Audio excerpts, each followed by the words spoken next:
Bapak, Ibu, dan Saudara sekalian, firman Tuhan akan kita renungkan dari Lukas 7 ayat 47 demikian. Sebab itu aku berkata kepadamu, dosanya yang banyak itu telah diampuni, sebab ia telah banyak berbuat kasih. Tetapi orang yang sedikit diampuni, sedikit juga ia berbuat kasih. Saudara-saudara sekalian, jika dibaca sepintas, sepertinya makna ayat ini adalah bahwa untuk diampuni ada syaratnya, yaitu melakukan perbuatan kasih. Tetapi jika dibaca sesuai konteksnya, maka kita akan tahu bahwa bukan itu maksudnya. Melainkan bahwa perbuatan kasih adalah bukti bahwa kita sudah diampuni. Sebaliknya, orang yang sedikit diampuni, sedikit juga ia berbuat kasih. Sedikit diampuni di sini bukan selalu berarti bahwa secara fakta dosanya sedikit, melainkan merasa dosanya sedikit atau bahkan tidak berdosa. Orang yang merasa dosanya sedikit, apalagi merasa tidak berdosa, tidak akan merasa perlu datang kepada Tuhan dan meminta pengampunan. Akibatnya ia pun sedikit atau bahkan tidak pernah diampuni.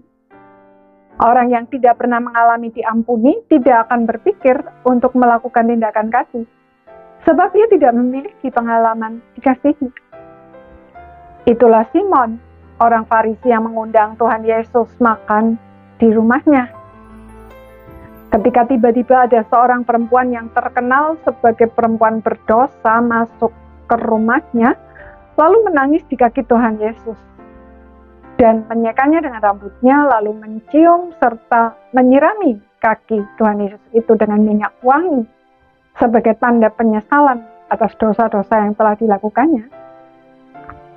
Simon bukannya bersukacita, melainkan justru berpikir negatif terhadap Tuhan Yesus. Ia tidak mampu berbelas kasihan kepada perempuan itu, sebab ia selalu merasa benar dan suci, sehingga ia tidak merasa perlu untuk diampuni, dan oleh karena itu dia juga tidak mengalami betapa indahnya diampuni dan dibebaskan dari belenggu dosa. Sebaliknya, perempuan yang dianggap sebagai pendosa besar, bahkan mungkin sampah masyarakat itu, justru mendapatkan pengampunan dan keselamatan. Saudara, jadi kita diampuni dan diselamatkan atau tidak bergantung kepada banyak atau sedikitnya dosa kita.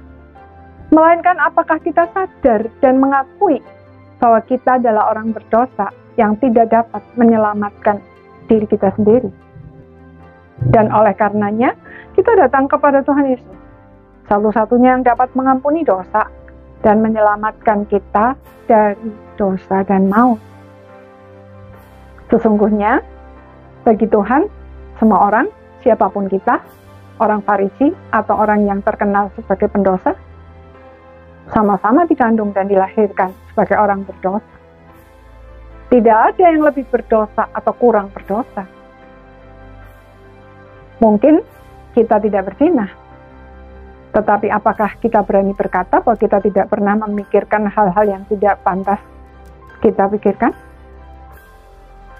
Kita memang tidak membunuh, tetapi apakah kita tidak pernah marah, membenci, dan ingin membalas dendam kepada orang yang telah menyakiti kita? Saudara, kita semua membutuhkan penebusan oleh darah Kristus. Jadi, mengapa tidak segera saja datang kepada Tuhan Yesus seperti perempuan itu, sehingga kita pun dapat mendengar Tuhan Yesus berkata kepada kita, imanmu telah menyelamatkan engkau, pergilah dengan selamat.